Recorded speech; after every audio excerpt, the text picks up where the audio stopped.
This is Lois Taylor with Bib and Tucker Sew-Op, and today I wanted to show you a couple of quick ways to use your scraps to make quilt blocks. This is foundation piecing, also known as crazy quilting.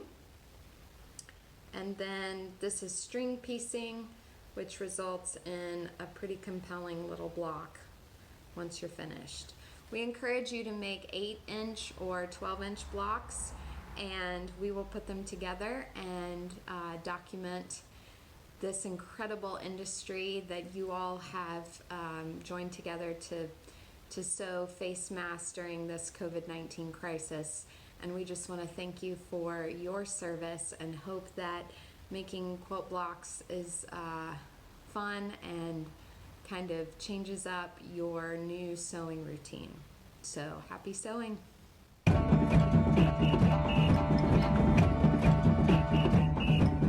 Okay, the first demonstration is the string piecing, and this is kind of, I've created a new textile. I haven't cut it down to the size of my quilt block yet.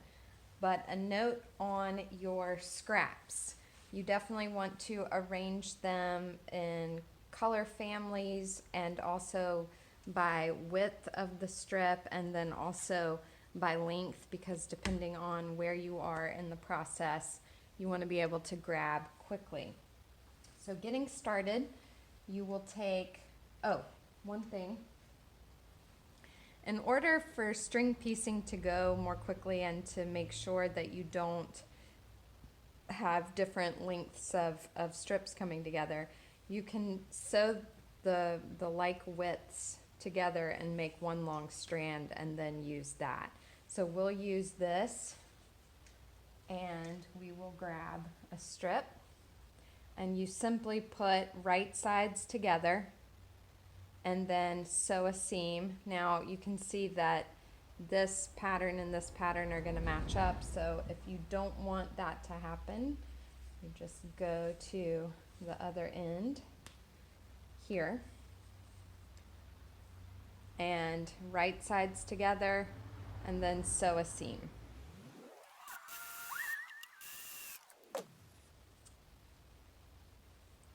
Okay, and in quilting, your iron is your friend, so you always, if you can put your iron nearby your workstation, you want to press between, actually when I'm doing the string piecing, I just sew a whole panel together and then I press all in one direction. So you don't actually have to press between sewing these strips. And now we're putting the next two together. One thing that makes string piecing compelling is having different widths within your new textile that you're making. So try to change it up a bit. Okay, and you start to see what's happening here. And basically just keep sewing together until you get a new textile that is the width of the block you're going to want to make. So if we want to make an 8-inch block, we definitely have enough. We might have even had enough to make 2 here, but I will show you how to cut that down in a second.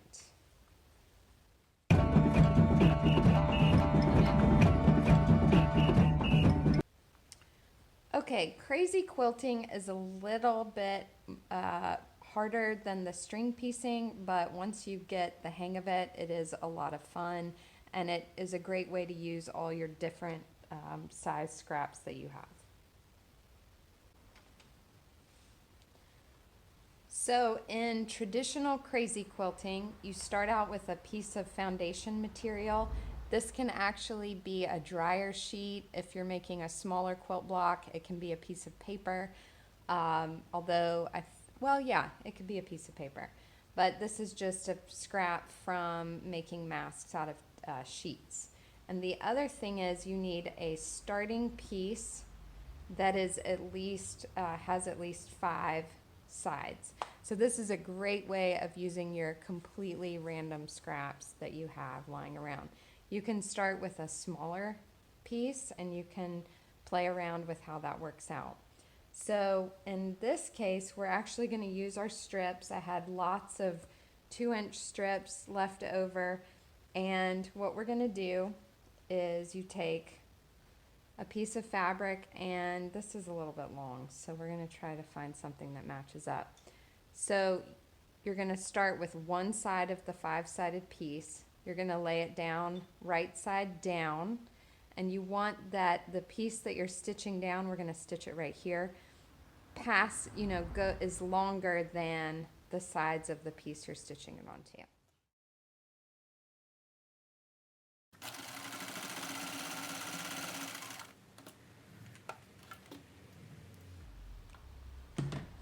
And folks, I get in trouble a lot because I am not a traditional quilter. I just do what gets the job done. So there are some details that you might be missing with me. Okay, so now that we've done that, we are going to have to press in between sewing. So I'm actually going to press this open. And now that's nice and flat, and we can go to the next side. Now with this next piece, it needs to cover the original piece as well as the piece you sewed on. So we're going to try to find, I really want to use this red. We're going to try to find, and again, this may be overkill, but what I can do is line it up over here and I'll cut the excess off. So let's sew that down.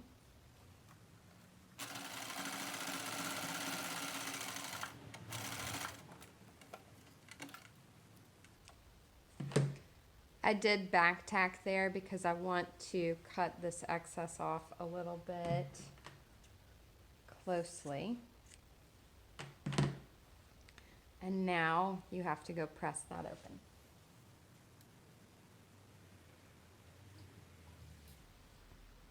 And now we have this short piece right here, but it's got to cover the red that we did as well. So again, I've got a long piece, but I'm gonna make it work. And even though all of that is there, you're following the line of the original piece, the edge of it.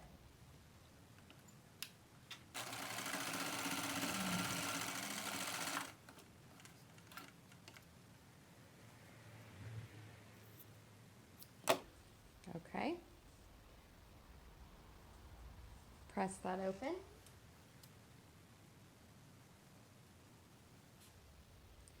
And you just follow it around. So the beauty of the foundation piece is that it shows you when you don't need to sew anymore. Once I get this strip all the way around and get this part done, that corner will be taken care of. So you're going to go all the way around till you don't see any foundation material anymore. And it will look something like that. So now let's cut these down into quilt blocks. So another fun thing about the foundation block is that this piece of white fabric tells you where you need to cut. And if you don't have a rotary cutter, you can absolutely just take scissors and cut that off. But I'm going to show you how to do the rotary cutter. Of course, the rotary cutter makes it go a lot faster.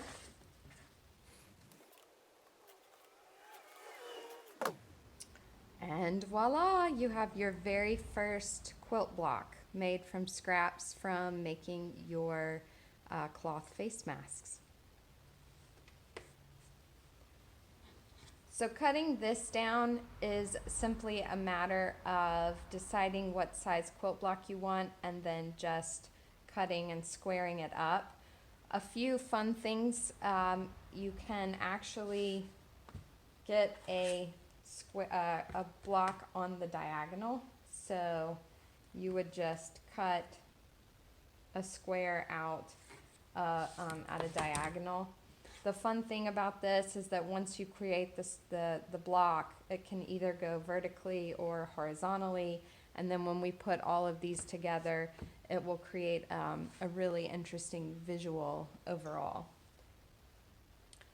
Also, people sometimes use foundation piecing for string piecing as well. So you could use a pre-cut block and stitch these down to your pre-cut block. It would be the same thing that you did there, but just uniformly going straight across. So since this is an 8 by 8 inch block, we will go ahead and cut a few. I think we can get 2 8-inch blocks out of this piece that we made.